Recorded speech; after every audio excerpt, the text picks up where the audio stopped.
I've always been a barber, like, believe it or not. From the womb, you know, I must have been in there just waiting to play with hair. You know what I'm saying? When I came out, I just couldn't wait. So I used to always buy Barbies. I played with Barbies for a long time. I love my dolls. Like, you couldn't take them away from me. And all I did with them was their hair. And I remember getting this doll. It was called like the pull and grow, something back in the day. You pull the hair and then you just keep cutting it. And I cut like 20 feet of hair in one day, and the doll was done. I've always been an entrepreneur. I've been cutting real people since I was around 10 or 11 years old. And I wasn't a good barber then. I was just practicing, but you know, that's how you got to start. Practice makes perfect. I used to take like regular cutlery from Cub Foods, like plastic forks, and put glitter on them and knock door to door and sell them for $1. Like, I was always about the money. These are the things that people that know me will always forever know. I just always had ambition and drive, and I came from a place of struggle a little bit as a kid, so I always wanted to do things to make sure that I could get more. And that's it, and I never look back, you know what I mean? And with the grace of God, you know, I do believe that you can speak things into existence. Everything that I've said that I wanted, God has really made a way and blessed me with that. So with that being said, I'm right here, the BossLady Barber.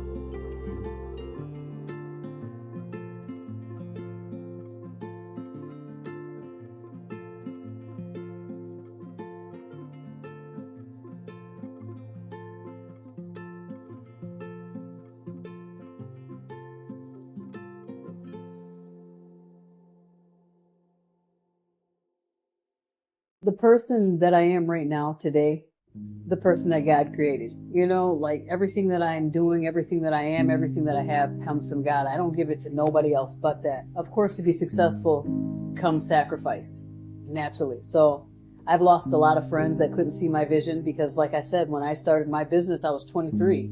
You tell me what 23-year-olds are doing right now while they were out doing everything. And don't get me wrong, I partied with them too.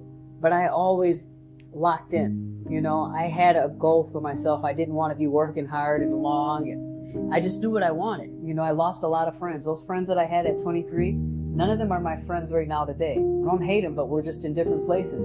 I mean, I've had a lot of things I sacrificed. Relationships, I put in a lot of hours, you know, and not just at the barbershop, you know, like anybody who knows me for real knows that I'm a singer. I'm a musician. I've been doing music since I was a shorty, you know, so like I had a lot of things that kept me from good, healthy relationships too, because I always put my goals before I put anybody.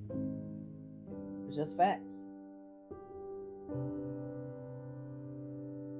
The hardest thing I would think that like maybe almost broke me, and I won't even have to say that it was like barber related. Like there's been things where we get, you know, a little bit feelings hurt in the barber industry sometimes because you think people are your friends and then you find out they're hating on you or whatever, you know, but those things didn't break me. What broke me was when I lost my dad.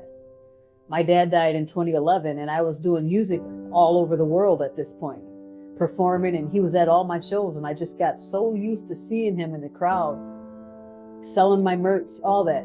It stopped me from my music for a while. So that really did break me for a while.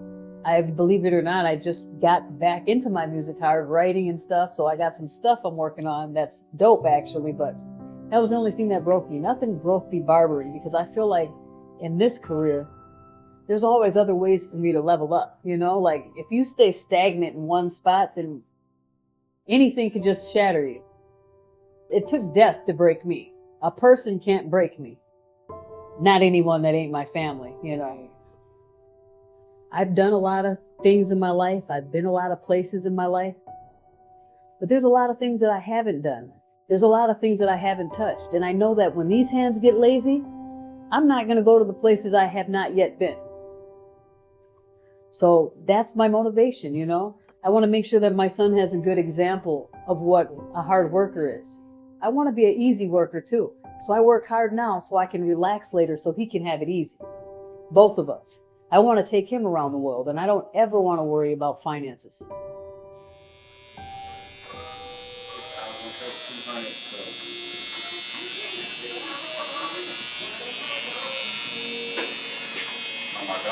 Tip the best, damn the rest.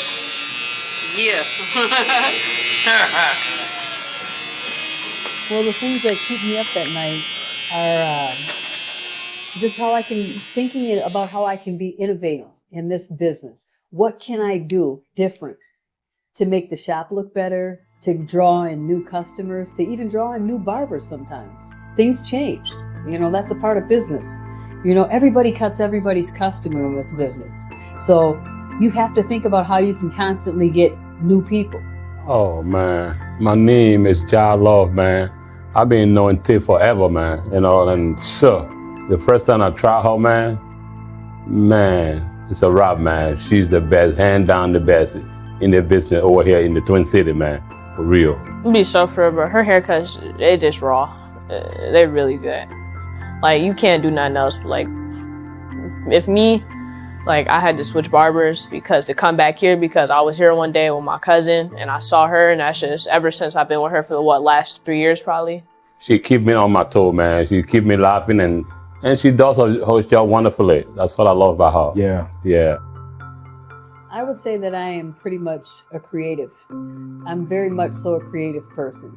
And once I lock in the creativity and I just have it mastered on how something should look to me or how something should actually be, then I strategize till the bones fall off. You know what I mean? Like, I go hard. But it takes the creativity first. I pull out all these ideas and I think outside of the box. I feel like my brain is going left and right, up and down. There's so many different ideas. And I strategize on it. One of the biggest business regrets that I think is telling people what you're going to do in business. I no longer tell people what I'm going to do in business. I just do it. Because people, they either prey on you or pray for you. And most of the time they prey on you.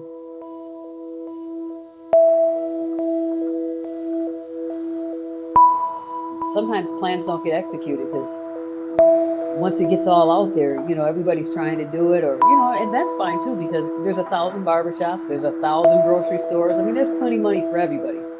It's just a certain thing. Just keep it quiet until it's done. That's my best solid business advice. And just do it. Don't talk about it, be about it.